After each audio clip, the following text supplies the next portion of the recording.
Welcome to the Rim Break Rodeo. We hope this video helps. You start by confirming eligibility. Verify your entity type and retrieve current articles of organization or incorporation from the Florida Division of Corporations. Once done, run a name availability search and check trademarks so you won't infringe or be rejected.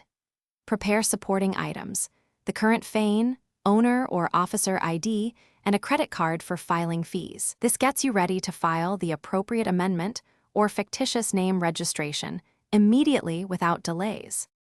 Next, decide whether you need an amendment to articles for a corporation or LLC versus registering a fictitious name for a sole proprietor.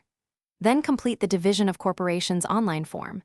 Enter the exact new business name, effective date, and any officer or manager changes. Pay the fee and request a certified copy if you need official proof. Once submitted, you receive a confirmation number and filing receipt. Keep these for records and next steps. After the filing, complete downstream updates. Notify the IRS if your entity structure changed or, if required, update bank accounts, state licenses, local permits, vendors, and active contracts. Make sure signage, website, and social profiles reflect the new name and notify customers in writing. If the division rejects your filing, read the rejection reason carefully.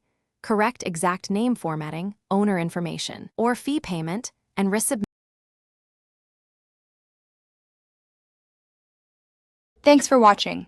Consider subscribing if we helped you.